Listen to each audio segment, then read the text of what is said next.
Thank you all for being here. I'm Eric Barnes. I'm CEO of the Daily Memphian. I appreciate everybody coming out to our small business seminar, especially during what is, we have to acknowledge, an incredibly difficult week for everyone, and obviously for some people especially. But appreciate you being here, and we have some great sponsors.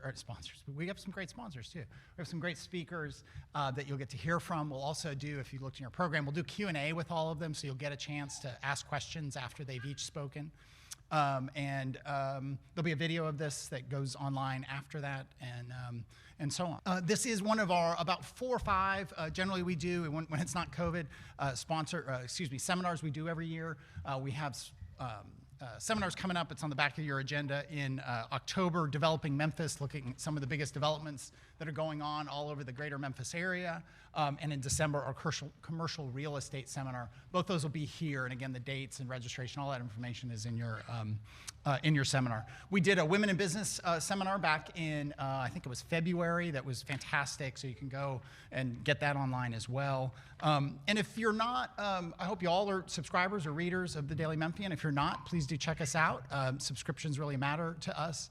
And we are coming up on our 4-year anniversary from launch. So September 18th will be 4 years, which feels like 40 some days. But it's been great, and the reaction and the response and everything that people have made to what we've done has been fantastic. So again, thank you for being here. I'm going to bring up our sponsors one at a time. The first sponsor coming up is Mott Ford. He's chairman and CEO from Commercial Bank and Trust. I can say I use Commercial Bank and Trust, so whatever he says, it's really pretty much true, actually. So, so there we go. Thank you, Eric. As you said, I'm Mott Ford. I'm with Commercial Bank and Trust. We started our 145th year in May of this year. We were founded in 1877. We're in West Tennessee. We're obviously here in Memphis. We take a lot of pride in the work we do with small businesses. I consider ourselves, in fact, in many ways a small business. We have about 200 employees across our footprint. And I know that this is a really challenging time to be a small business. You got a lot of pressures, inflation, not to mention the pandemic, staffing challenges. It's been challenging for us too for a lot of those same reasons. While y'all were working for PPP loans, we were processing those. We did about 1,500 of those loans for a little over $100 million. We did all those ourselves. Some banks outsourced those. We felt like it was too important.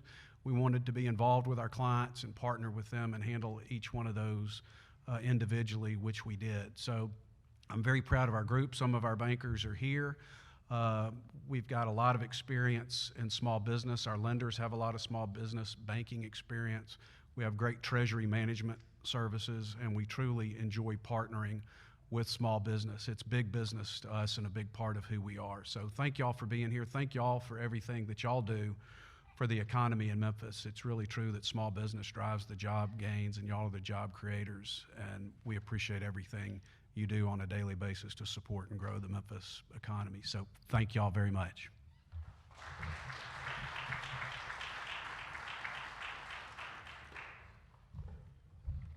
Next up, Group Benefits. Tim Fennell is the managing partner, and Tim has been a sponsor of many of these seminars going back to the old Daily News.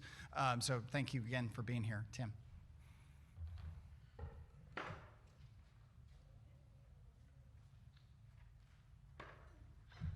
So thanks, Eric.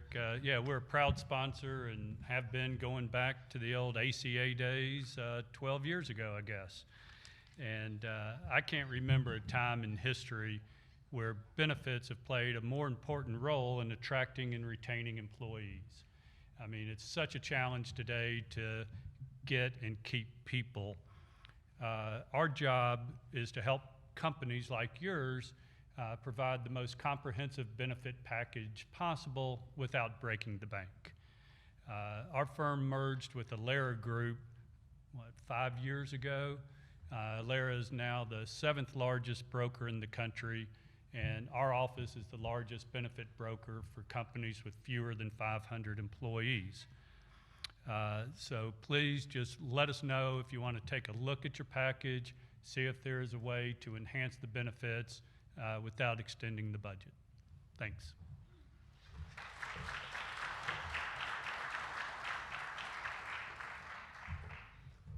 And last but not least, Aaliyah Wealth Partners, Lindsay Ray, owner and wealth strategist. We often ask our clients, what's the most powerful tool you have in realizing your financial possibilities and even dreams? Well, we feel it should be your financial partner. A lot of people may not understand what a true financial partner is, though, so that's why we set out to create Aaliyah, to set ourselves apart from other firms by elevating the client experience and helping them live for the possible.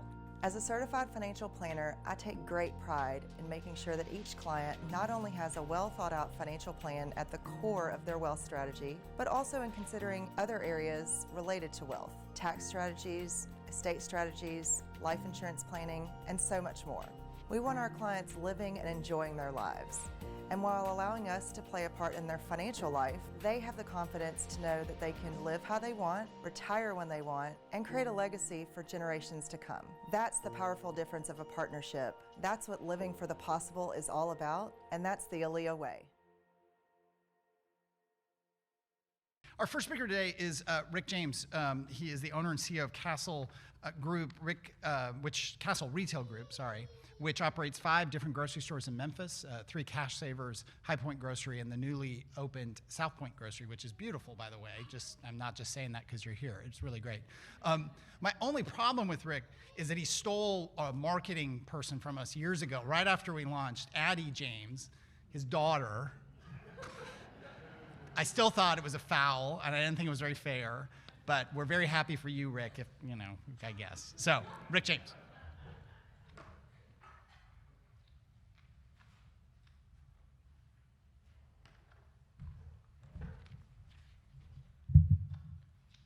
So first off, by a show of hands, who was disappointed that Super Freak was not my walk-up music? Absolutely. So if you're my age, you probably know Rick James was a singer and a producer and musician. And if you're my kids' age, you know Rick James from probably Dave Chappelle's show. And Dave Chappelle, in those skits, there was a tagline. Do y'all remember that? It was, "I'm Rick James."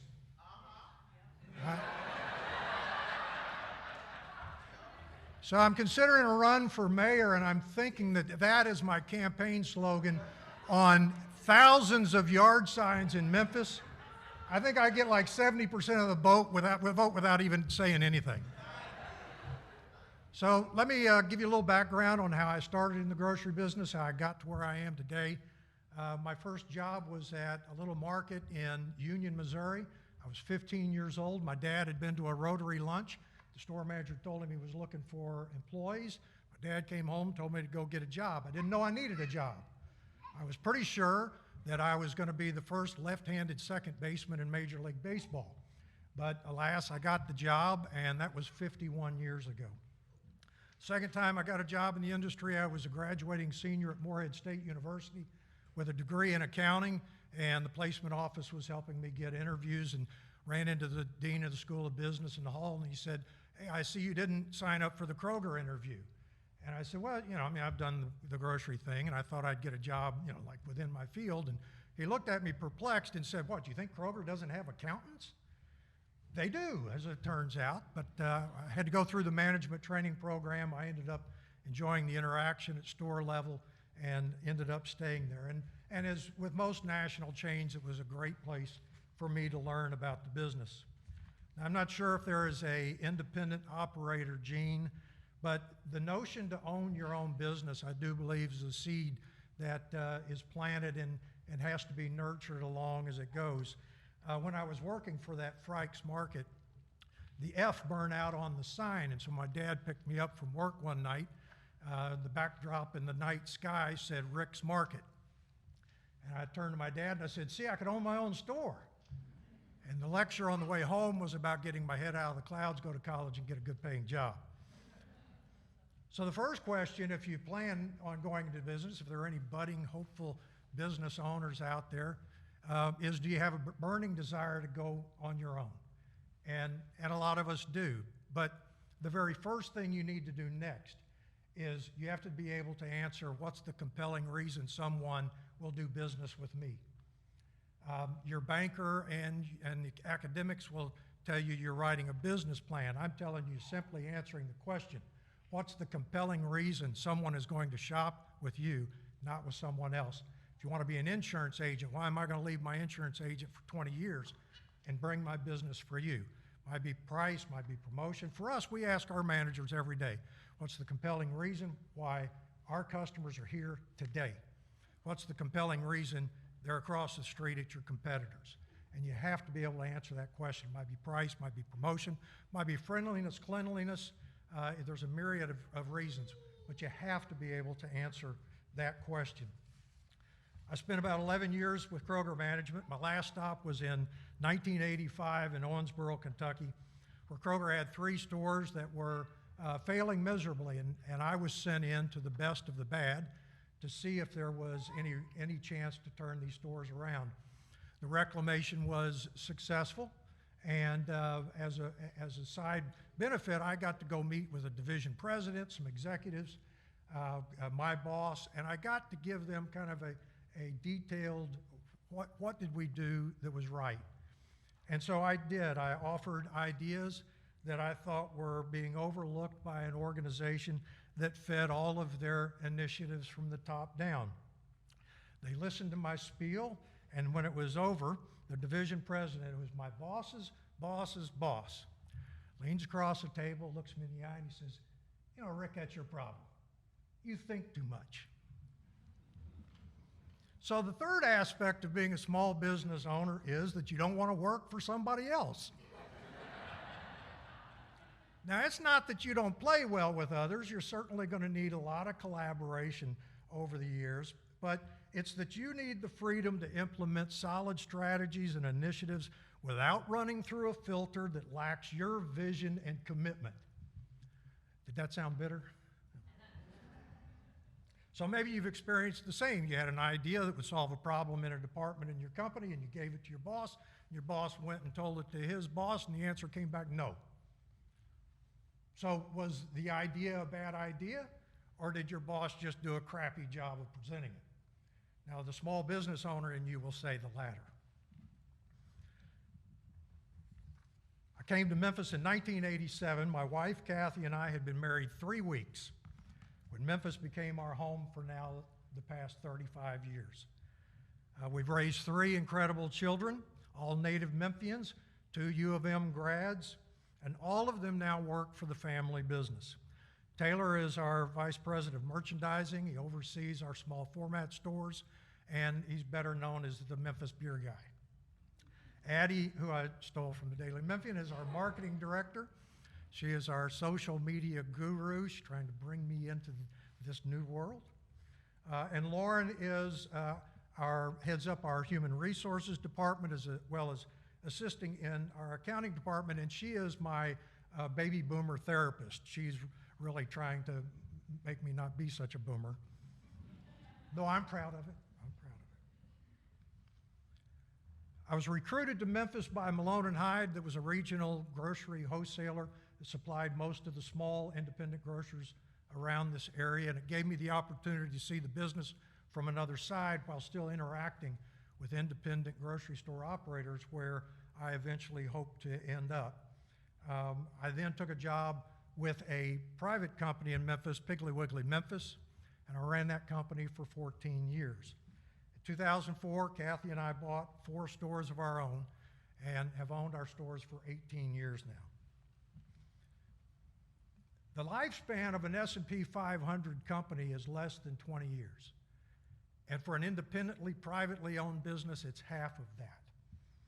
And most of those businesses fail on the financial side. My brother-in-law worked for a cabinet builder that they left a hardware store. Guy went into business for himself. They were the best cabinet builders in Northeast Arkansas. Every contractor that was building a new house came to them, gave them the business. And he went bankrupt 2 years later.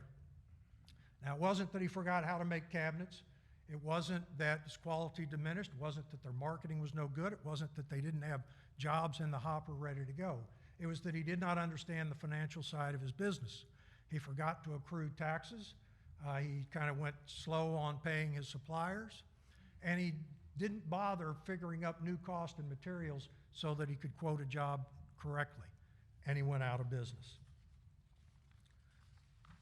So the next characteristic that needed to successfully own your own business is the ability to follow the money. You have to be able to evaluate your business from a financial standpoint. Money problems, which you most likely will have at some point, also creates the greatest anxiety of ownership. You'll have to manage that stress on your business and on your life. A good friend of mine called the day that I bought the stores in 2004 to congratulate me. And I told him, I said, you know, you realize yesterday I could lose my job, and today I could lose my house. So it's not for the faint of heart. Final characteristic that I think defines small business owners is agility. I actually think it's our greatest strength, the ability to course correct quickly in the face of a changing business environment. Big business struggles with change. Radio Shack, Sears, Kmart, Kodak, Borders couldn't transition into the next version of themselves. I bought 4 Piggly Wiggly stores in 2004. The recession in 2009 adversely impacted our sales, and we needed to change course. We needed to look for an alternate format that could differentiate ourselves and build sales. Now, I'm a big fan of Costco. I'm a big fan of their pricing strategy, big fan of their treasure hunt experience. They set their retails at cost plus 14%. They just don't say it that way. At Cash Saver, we price at cost plus 10. We say it that way. We spend a lot of time working on a source-to-shelf pricing concept where you capture all the costs between the manufacturer and when the product finally arrives at the shelf. As a math geek, it was the most fun I ever had in my life. As a result, Cash Saver was born. The very first Cash Saver in the country was born at 1620 Madison in Memphis, Tennessee. The store has achieved a 224% sales increase since its inception in 2011. Our most recent pivot was into small neighborhood-centric, customer-focused locations. First at High Point Grocery and the newly opened South Point Grocery in downtown Memphis. The need for a smaller neighborhood store is partially driven by the COVID experience, partially to the response of big retailers like Walmart and Kroger being more interested and invested in online fulfillment than they are in the in-store experience. So we feel like we're filling the gap with a smaller store, a slower pace, focused on giving customers a great shopping trip. With limited space, we have to be really tuned in to exactly what the customer wants most. One of the most fulfilling aspects of owning my own business is my sense of family that you build in a small company. Many of my 300 employees have worked for me for over 30 years. So with 300 employees and a similar number of suppliers, plus their families who depend on our 5 stores for their livelihood, I take to heart the confidence that they place in me and our team to make the right decisions at the right time. Some people will tell you that life is too short to be unhappy in your job, and I will tell you that your work life is too long to not love whatever you're doing. Mine spans 51 years, and I'm not done yet. One last shameless plug: shopping at locally owned businesses, eating at locally owned restaurants, and buying groceries at locally owned grocery stores like, Cash Saver, High Point Grocery, and South Point Grocery puts more money in the local economy than shopping at a national company. That's just not my opinion. Michigan State University Economic Analysis Research Project in 2010 says that when you spend $100 at a locally owned business, $73 stays in the local economy. When you spend $100 at a non-locally owned national chain, only $43 stays in the local economy. We have so many great local businesses. Show them some love. Thank you to Daily Memphian for having me here. Thanks for showing me some love.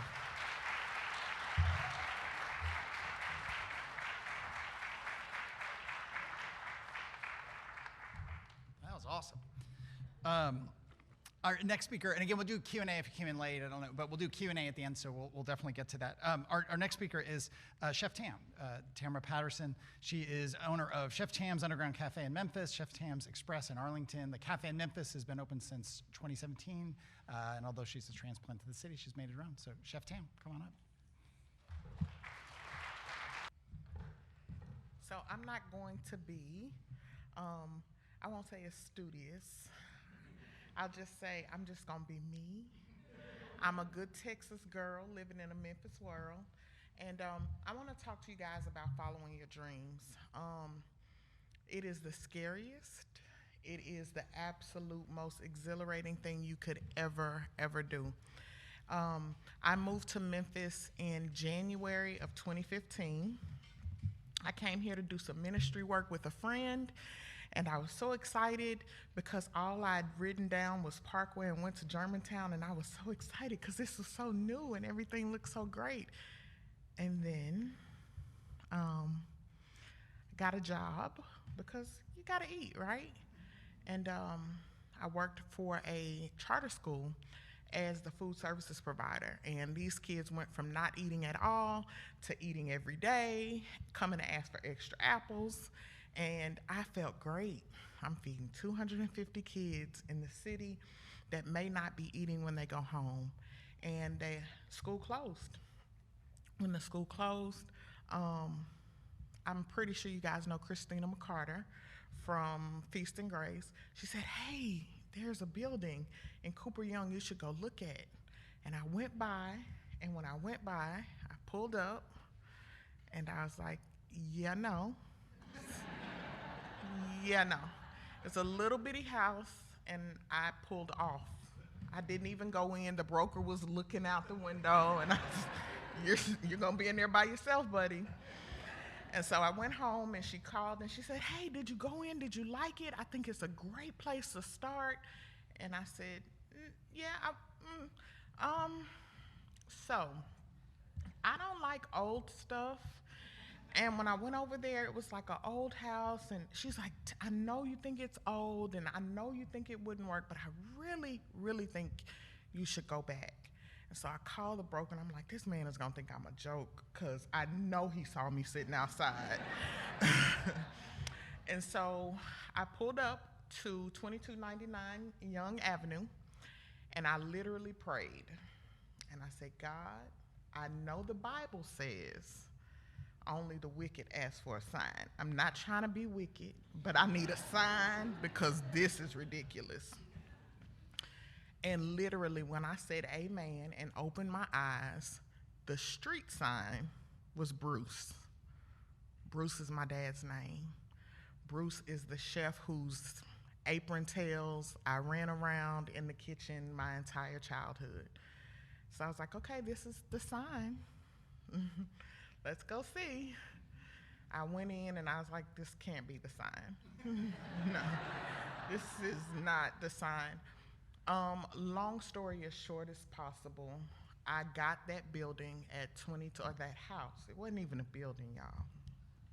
It was a house, a 3-room house with 1 bathroom, 1,000 square feet, the entire building. And in 3 years, every year from opening, we made over $2 million. That was unbelievable. I couldn't believe it. We didn't have good air. We were like plugging window units up to the windows and fanning flies like, hey, close that door. Like, seriously. And in 3 years, we moved from that location, glass-eyed, ready to go conquer 668 Union. January 18th, 2020, we moved to 668 Union, one of the largest restaurants in the city, or it used to be a club. Y'all know it as K-12. I know it as Chef Tam's. And we were so hyped. I mean, we would have 3 or 4 hour waits every day, and there were 100, like literally, I would come out the kitchen, there's 100 people outside. I'm like, baby, it's fried chicken. Don't wait on fried chicken. It's just fried chicken. And then March 16th happened. It's the middle of Black Restaurant Week with Cynthia Daniels, and I said, Cynthia, where the people at? The people not here.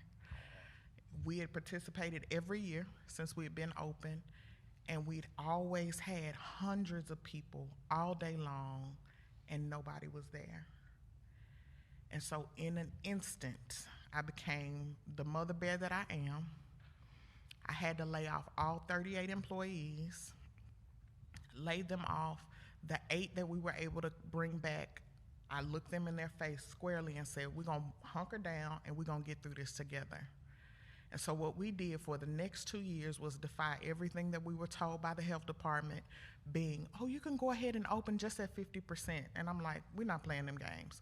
These people have children. A lot of them live with their grandparents. And so what we did was literally had Chef Tam's elementary, middle, and high school. My son, who should have graduated from Central High School, graduated from my cafe. He is in his 2nd year of college now, and we are now fully back open. Now, I know y'all wanted to hear the really cute stuff of how I went on Guys Grocery Games and didn't even know what foie gras was and was like, hey Siri, what's foie gras? But I've got to tell you the truth, and that is following your dreams is going to cost you everything. But I promise you, no matter what you feel like it costs you, if you hold on and keep pushing with the tenacity that nobody can pay you to have, nobody can teach you to have, it has to be something that's burning in your gut. You will win if you don't quit. And so now here I am, having never been classically trained, going on Food Network, I think 5 times I've been on, 5, 6, I don't know, child, I've been on there so many times. Well, put it this way, the restaurant opened in 2017. I've been on Food Network every year since that restaurant's opened. I've won on Guys Grocery Games. I've won on Chopped. In fact, I am the first chef in Memphis to win Chopped, and how amazing is that? And I'm not even a Memphian for real, so y'all have to just act like I am. So, in closing, what happened in that March of 2020 was an overdrive that I never thought I even had. And we produced cookware, and I grew peppers, and then I realized I grew too many peppers, and then it was like, we gotta make hot sauce. And now we can't keep hot sauce in the store. And then we started squeezing lemons because, you know, when life gives you lemons, you sell the heck out of lemonade. And so now we sell Bruce's Juice lemonade every day, 150 bottles of lemonade a day. Now we have cookware. We literally developed 89 products in the middle of the pandemic in a way that nobody understands, and I can honestly tell you, I don't either.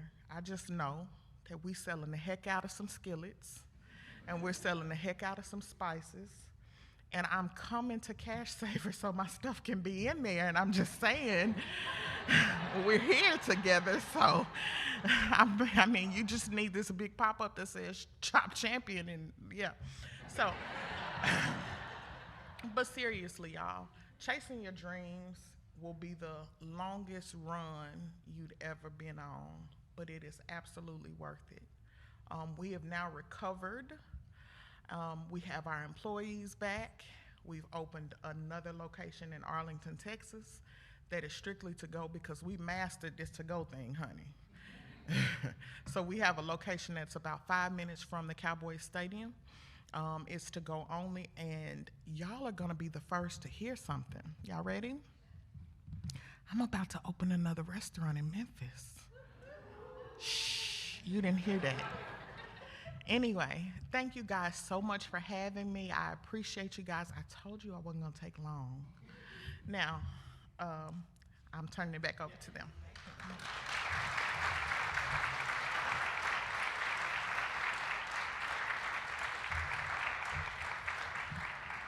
This is the point where I probably should have mentioned we have a reporter here, but we'll work that out. We'll work that out. Neil, don't put that on social media. Just hold that for at least a minute. So that was awesome. Thank you so much. And again, we'll do questions here. Last but not least of our speakers today is Savannah Burton. She is the founder and owner of My Memphis Therapist, counseling and consulting. One part therapist, one part. I said it backwards.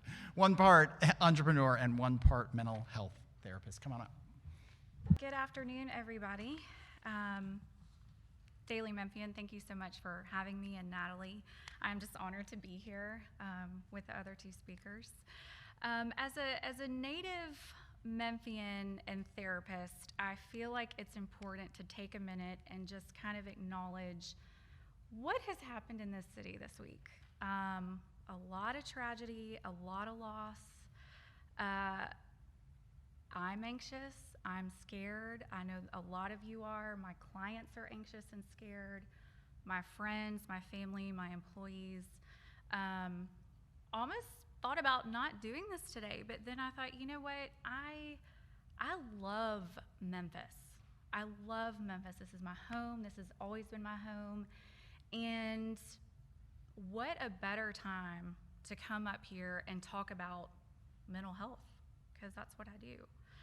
So I just wanted to take a moment and just acknowledge that everybody's hurting. I'm right along with you. And just please bear with me. My Apple Watch today says that I had a 76-minute workout. Y'all, I didn't work out today. So if that gives you any kind of idea. Anyway, I'm going to tell you a little bit about how I got started and who we serve, and then just a couple of tips for business owners that I've learned along the way. So like I said, I'm a native Memphian. I graduated from the University of Memphis in 2010 with my master's in counseling. For you guys that don't know kind of the counseling world, you have to have a master's to become any kind of mental health clinician. But even further than that, you have to have 2 to 4 years post-supervision experience after your master's. So it's quite a long journey, can take between 4 and 8 years.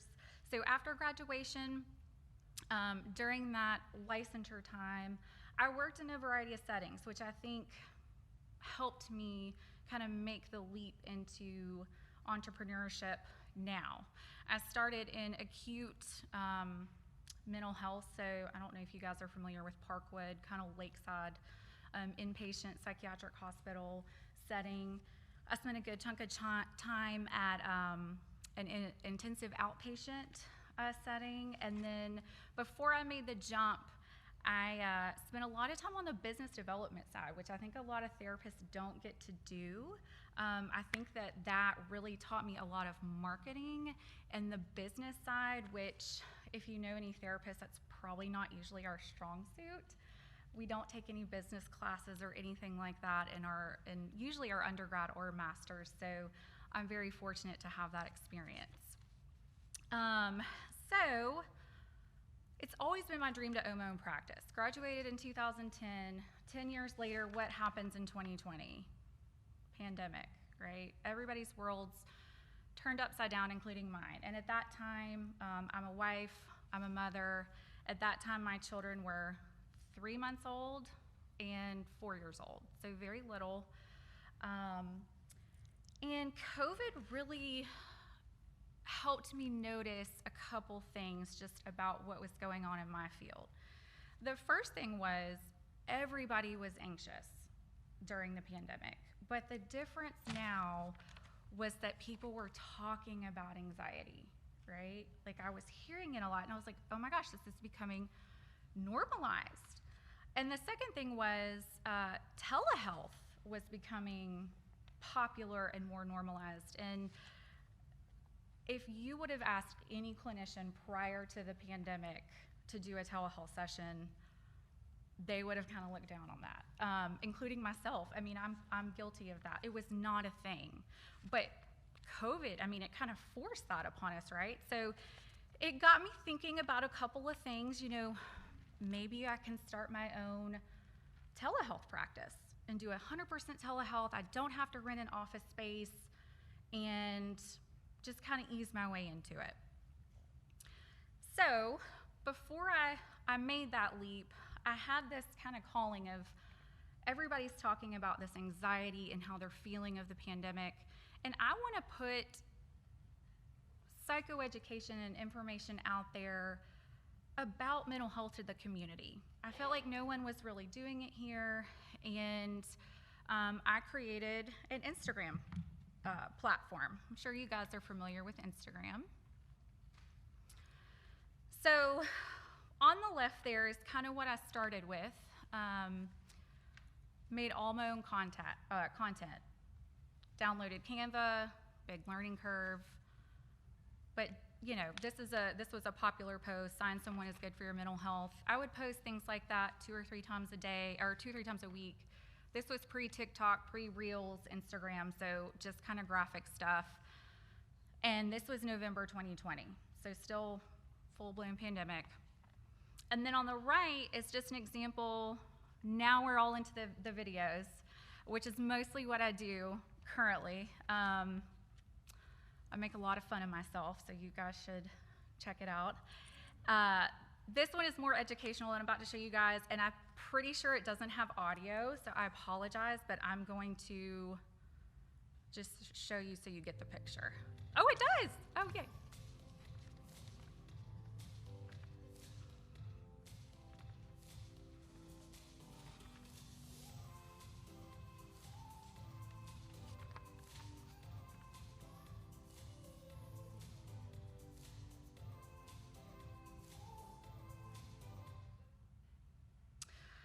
So this became my marketing strategy, right? And this was prior to me jumping into private practice. I did not have my business at this point. I just was doing this to help people, honestly. It was also kind of therapeutic to me.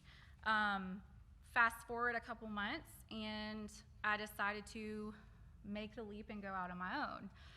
The weird thing about this is, I think most people create their business, give it a name, do the marketing in that order. I'm kind of backwards. I did the marketing, created the name, and then named my business after my marketing, and it worked for me. I really love that everything was streamlined. I always thought it would be like Burton counseling, and after this, I had such a great positive response that I was like, I've got to do this. I've got to incorporate this. So fast forward a couple months, January 2021, still pandemic, if you guys think back to that time. My husband was still working remotely. I know a lot of people were. I then had a 1-year-old and a 5-year-old. They were home a lot due to COVID exposures and daycare closures and all that stuff. So the 4 of us were in the house a lot. And I was like, it was rough. I was like, I've just started this business. Where am I going to go to do these sessions? Like, what was I thinking? I have nowhere to go and close the door. My, 5-year-old's walking in the middle of sessions. And so I had to think a little bit out of the box. And that's when I came up with this. I went to an outdoor store and bought a 10 by 14 shed, had it insulated, had an electrician come, furnished it, and this was my little humbled sanctuary in my backyard. So when people say, I literally got started in my garage or my backyard, I literally got started in my backyard. And I was in here yesterday doing sessions. It is still my place. I still use it. It's very special to me. So that being said, I did that for about 6 months, and then everything started to lift, and clients and employees are starting to talk about people want to come in person now to sessions, right? Telehealth is kind of not slowly fading away. I still do some telehealth, but we kind of start to see a shift. So then I have another problem. I don't have an office. People can't come to my house, right? There's an ethical dilemma there in our field. So had to kind of think about this again. I always knew I wanted to start a private practice since I graduated in 2010. And that's when I started thinking about expanding and adding to my team. My team is actually here today, and they're wonderful. But it was so important to me to have a group of people that was honest and felt valued. Just working in the facilities that I've worked in for the last decade prior to this transition, I saw that patients were being treated as numbers in the mental health field. And that really bothered me. Not always, but a lot of the times. I also saw that employees were being overworked, underpaid, they were burnt out. Y'all, it's hard to be in the mental health field, especially right now. And I thought, if I ever do this, I'm gonna hire just an awesome staff, and I'm just gonna make sure that they are appreciated every day. And here they are. This is not all of them. We have added since this picture, but these are our 4 clinicians that we have right now, including me. I still see clients 3 to 4 days a week, so that's still a big part of my life. Slowly kind of transitioning that down, but I always want to have my toe dipped in that part, because being a clinician is really where my heart is. So, to tell you a little bit about who we serve, just as a practice. Full disclosure, so me having 2 children, after the birth of my first son, who is now 7, by the way, I suffered with postpartum anxiety. A lot of people don't talk about this, but it is very near and dear to my heart. And once I recovered, I thought, you know, we've got to have resources for this in this city. And I know there's a couple, but we've got to expand. And so I got some training around that, and I'm a PMHC, which stands for Perinatal Mental Health Certified Clinician. And that's kind of the foundation of my business. We serve a lot of women. We serve a lot of mothers.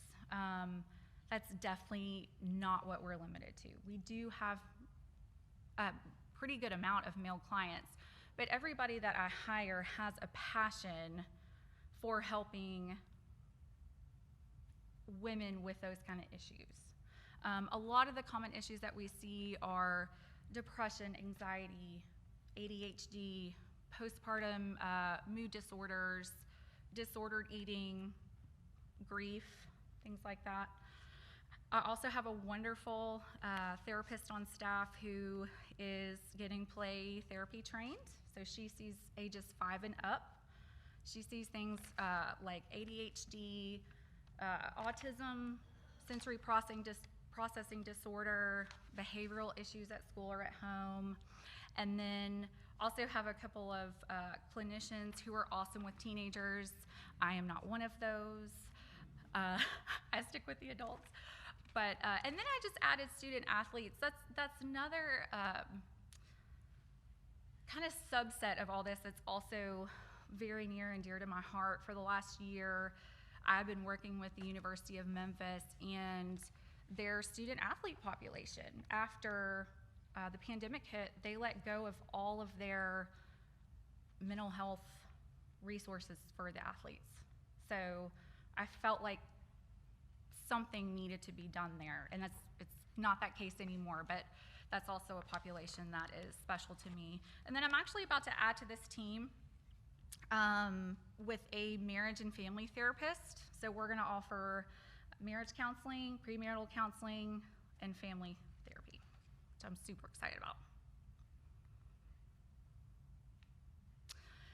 So this is a QR code, just coming back to the Instagram. I would love for you guys to check us out or give us a follow. I wanted to come back to this because Instagram has been such a vital part of my business.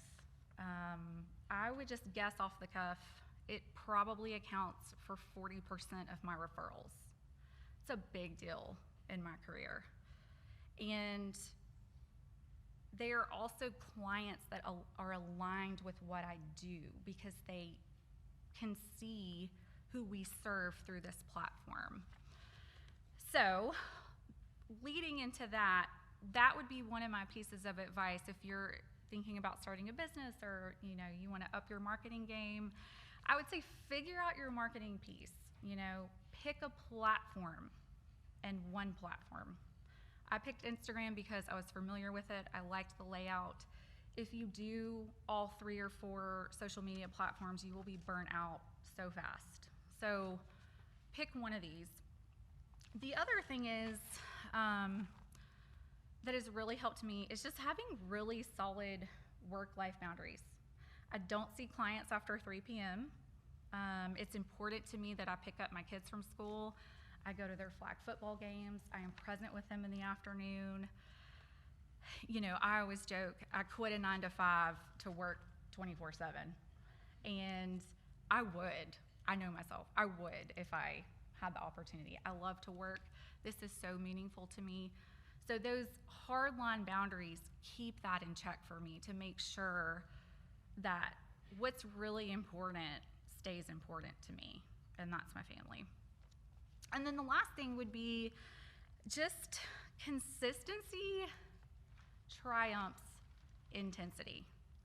And going back to Instagram, have some kind of plan. Have some kind of marketing plan. For example, I post minimum 3 to 4 times a week. That's kind of my mantra. And I have days that I do this and days that I do not do it on the weekend. That's another boundary I have. My weekends are very sacred to me.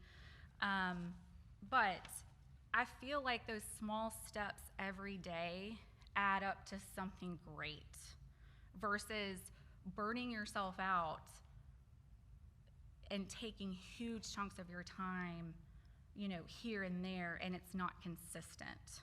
So that's been something that I, professionally and personally, that I really believe in. So I would love for you to check us out. Thank you so much for your time today.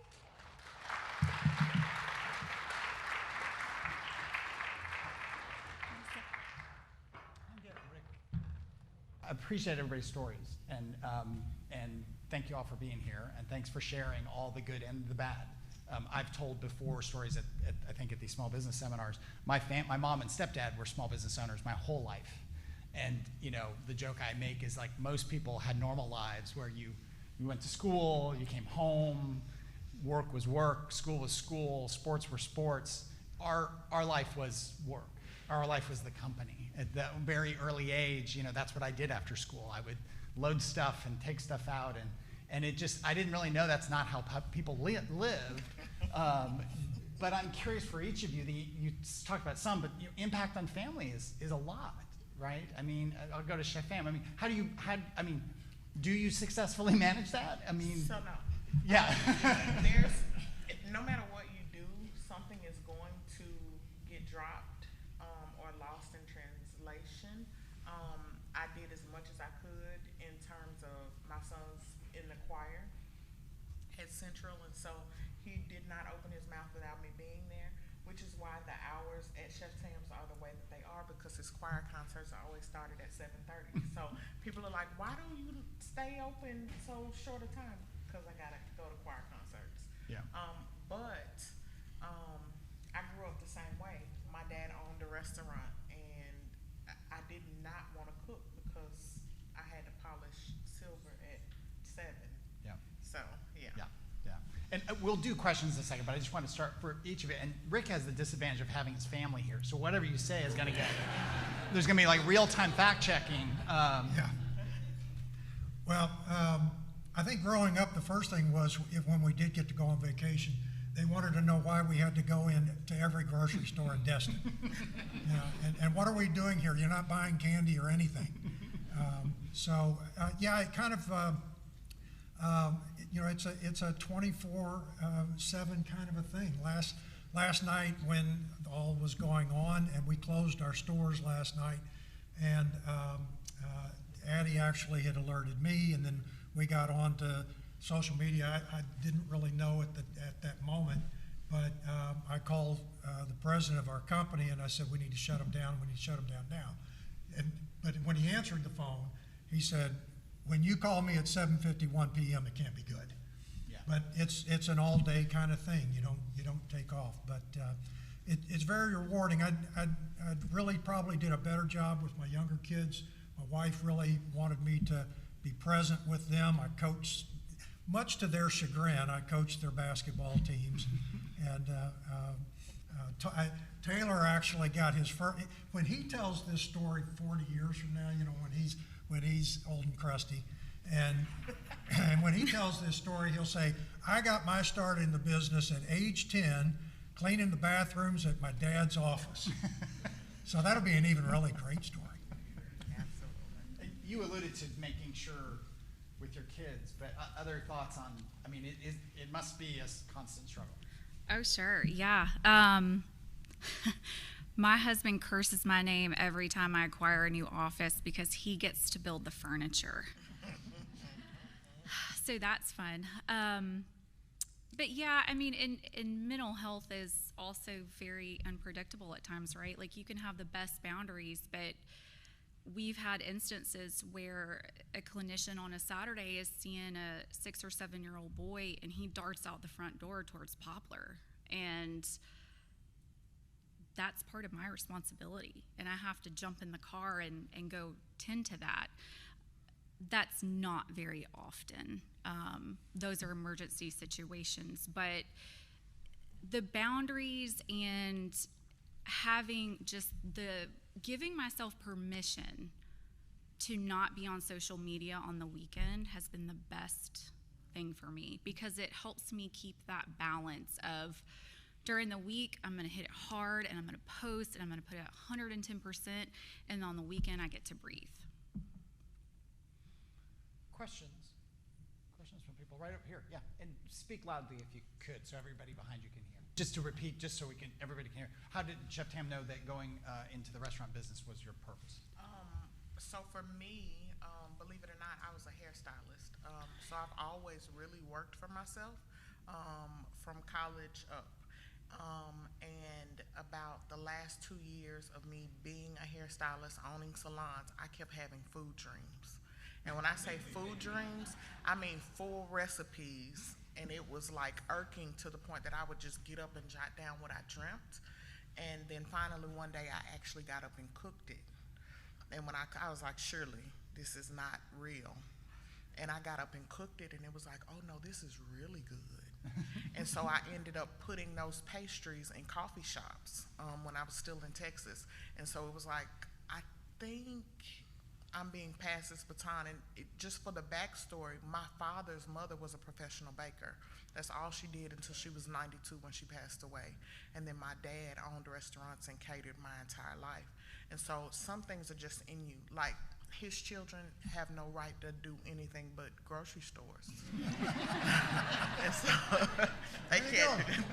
And you just know when it's there. I found the most peace. And I found the most success there as well. Other questions? Right here, Tim. So with your success, a lot of it, attributable to culture, to employees. You all three seem to, really nurture that. Can you explain how you build your company culture? Oh, I want to hear you first. I mean, when you are sitting next to greatness, you sit and listen. Oh, no, that's a setup. So, But you talked about employees 30 years ago. yeah, Right. and kind of the guiding principle that I've started the business on goes back to my history, and it kind of goes back to that story I was telling you about the division president. And after that meeting, I decided that should I ever be fortunate enough that I would own my own company or be the president of a company, that I would make sure that the decisions that mostly affect our customers stay at the closest point to the customers possible. So as an old store manager, and I have a store manager here, I think he'll verify this, they have a great deal of autonomy to understand their customer, respond to their customer, and do what's right for their customer. I'll give them some guidance, but you go into any one of my stores, whether you go into Midtown, you go into Whitehaven, you go into 3rd Street, or the 2 small stores, every one of them are different because every store manager there knows their customer better than I do. I can't possibly know their customer the way they do. And the reason why people have worked for me for 30 years is because if you like that environment where you're given the freedom to make some decisions, you thrive. Now, I've had plenty of people who work for me that wanted me to give them a 3-ring binder that told them to do this at 8 o'clock on Monday and this at 4 o'clock on Tuesday, and they don't stay with us very long. But that's why I've had them with me so long and why they're really responsible for most of my success. Talk about culture. Yeah, I've only been open, I forgot to mention this earlier, 18 months. So I don't know if I'm exactly doing it right yet, but like I said, it was one of my foundations from the beginning. And I think, really to Rick's point, the autonomy is, it's the same principle, even though it's a different field. The one thing working for big corporate structures that I hated was being micromanaged.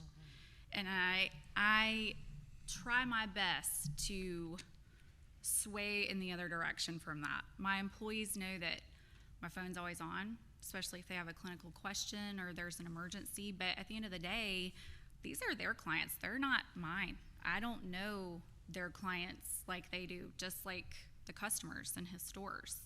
So I really think that is another big factor in my business as well. I would think that for me, what has created the culture is that I don't make a distinction between myself and them when it comes to the work. And so if a 5-year-old goes and puts a whole roll of tissue in the toilet, I'll go and get it out. And they understand that whatever they do, I'll do. They also understand that I don't care what celebrity walks in, they are no more important than my regular guest. And so I create the culture of, yes, I've been on TV, but these customers are who come every day. And so once I created that as our baseline, it doesn't matter anything. And then I created the culture of, I actually care about you. So I have employees whose children are like autistic or may have Asperger's, and those kids want to come to the restaurant to see Chef Tam every day after school. I'm like, baby, I'm at work.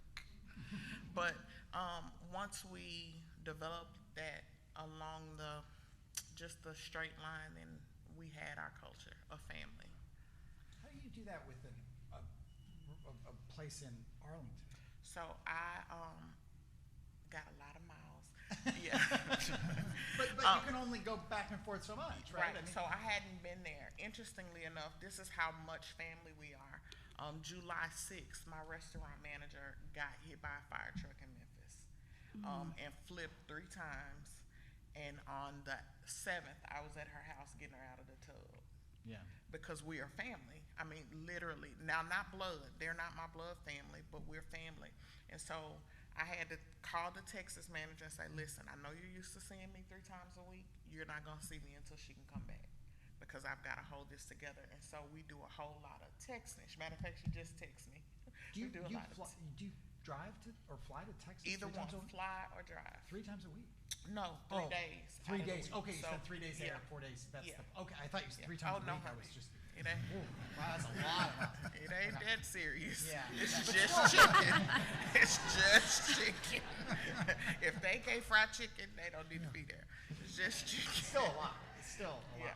So we just opened that location in March of this year, and so we fly down maybe Thursday and get back to Memphis on Saturday, or if we've got to take cast iron, then my husband is really upset because he says he's not a truck driver anymore, but I don't care, and he has to take all this cast iron to Texas, and so Yeah.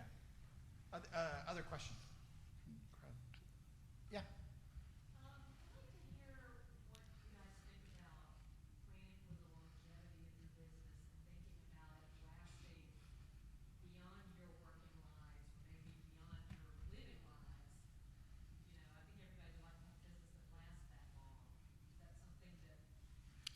So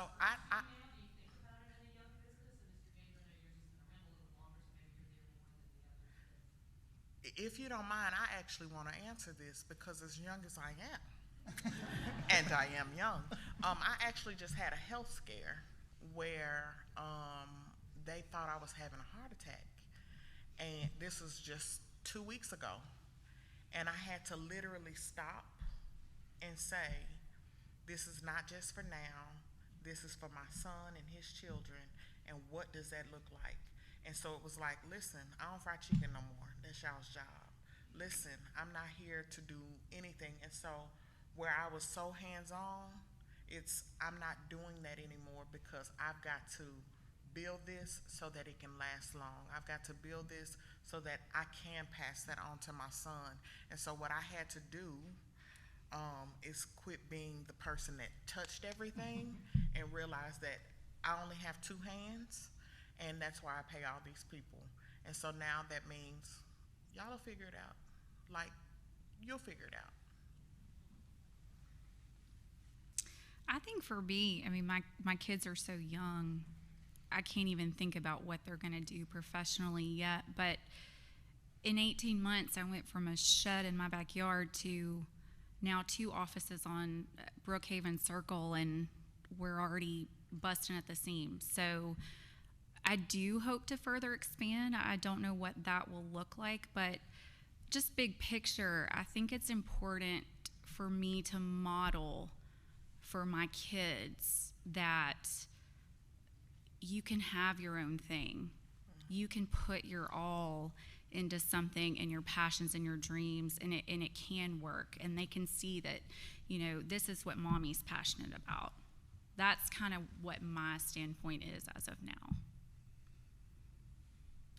So, previous owner that I worked for before I bought the stores used to always remind me that the average life of a business is 8 years. So we've been going 18 years now. So I treasure every time we come to another anniversary and go, you know, we notched another one. That's outstanding. As far as the future for our company, I think it has been decided, a vote of 3 kids, 1 wife, 4-1, that it will be till I die. Apparently there's no provisions in there for any kind of retirement. But, and if that's what they want, I mean, I encourage them. It's been a great business for us. You know, we were able to raise them and educate them and give them a start. And if they want to continue that, that would be terrific. If they decide they want to go off and do other things, then, you know, the one thing about owning your own business is that, you know, eventually, if it doesn't pass on, you got to sell it. I mean, we joke that my retirement is 42 pallets of green beans in the back room at Midtown. You know, and until we sell it, you know, I can't retire. And for some reason, they keep buying more of them. I'm like, wait a minute.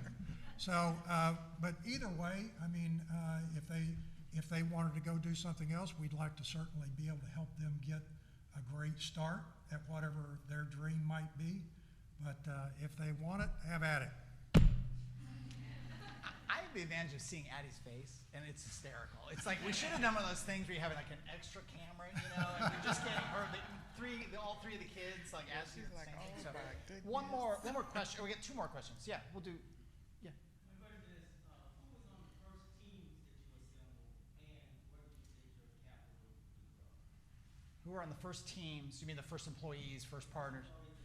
Yeah, and then the capital, the financing to get going. Well, I had run Piggly Wiggly Memphis for 14 years, and so when one of the owners passed away, one of them was ready to retire. We had 15 stores at the time, and there was not a bank in the world that would loan me the money to buy all 15. So we went through the process of selling them off to other independent operators until we got to the last 4, which were the 4 that I bought. So my team was kind of a hand-selected group that had worked for me already for a dozen years, and so that was the team that we started with. As far as financing goes, I was the most debt-leveraged human being in the world. I borrowed $7 million with $40,000 worth of cash, and we made it.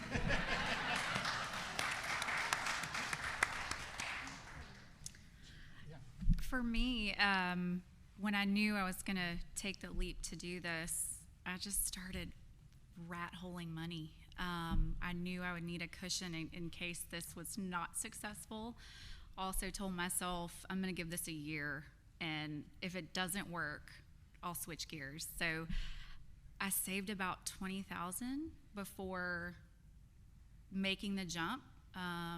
Think about, you know, it's expensive to furnish an office and electronic medical records and things like that.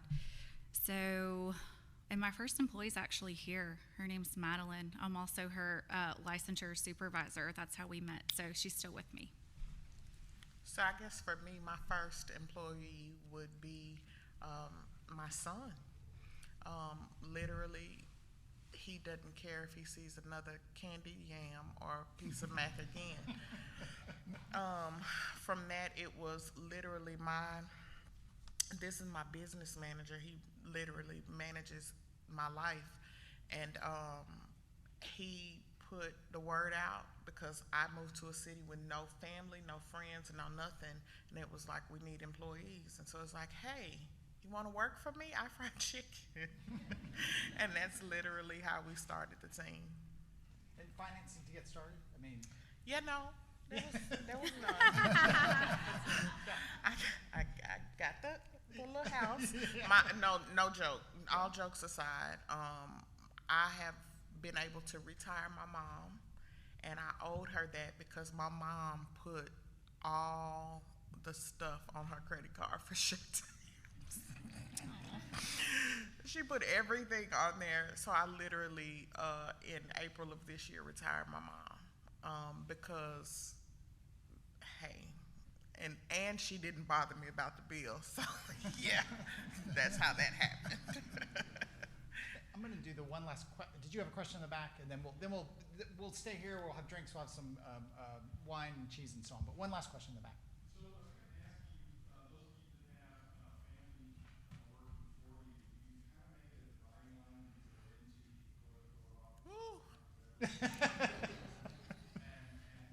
or are you dad and are they son and those kinds of things? And then the other question I have. That's for you.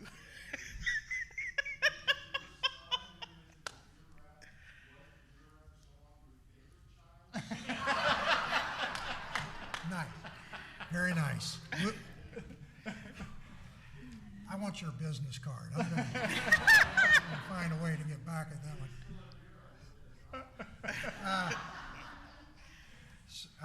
So yeah, it's kind of interesting, and we've had a couple of conversations in the office of, I've had one of the girls came and asked me a question, and I said, do you want me to answer this as dad or your boss? Because I haven't quite found that line of where I'm supposed to answer that question. But I'll tell you, it's a thrill for me. I mean, I see them every day. It's really pretty cool. In fact, just a little trivia piece. The name of my company is Castle Retail Group, and that stands for the first initials of my wife and my 5 kids. So it's Kathy, Addie, Sarah, Taylor, Lauren, and Eric. Sarah and Eric live in Kentucky now. Every one of those initials have worked for the company. My wife was able to retire 2 years ago. The other 2, like I said, they went to Kentucky, and the A and the T and the L are still there. And I wouldn't have it any other way. I love it. I love having them there. And like I say, favorite? That changes between parts of the day.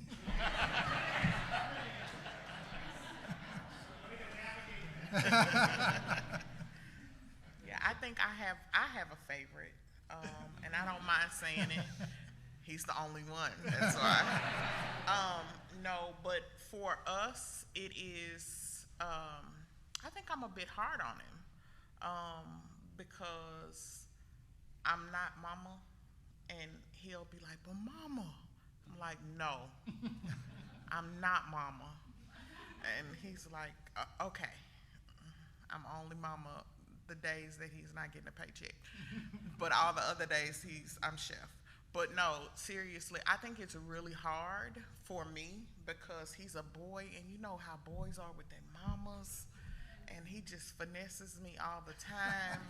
Nah, it's hard, honestly, to differentiate. I had to tell my husband, you can't come back up here because you don't even fry the chicken right. No.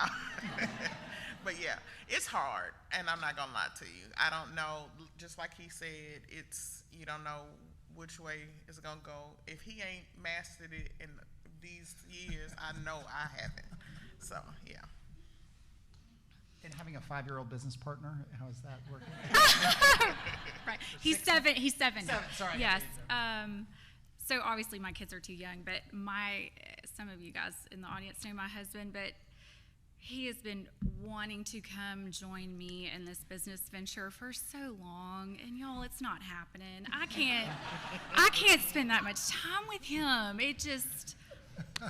It's important to me to have those two separate worlds. Absolutely. I think it works for us. We're going to get the drinks here in a second. I should have done a shout out to Janet, some of the other staff members, Janice and Carrie and Heather and Wendy and Diamond and Jennifer, all who put this together. And again, a shout out to, and Kristen's here as well. Neil Strivik I always say your last name wrong. Neil is here as well. He's not reporting on the new restaurant quite yet, but I'm sure he'll have questions. And again, Natalie Van Gundy. Thank you all for being here. Thank you all for being here in this very hard week. This has been a great relief in a difficult time. And let's all get a drink. Thanks. Thank you for being here. Thank you all.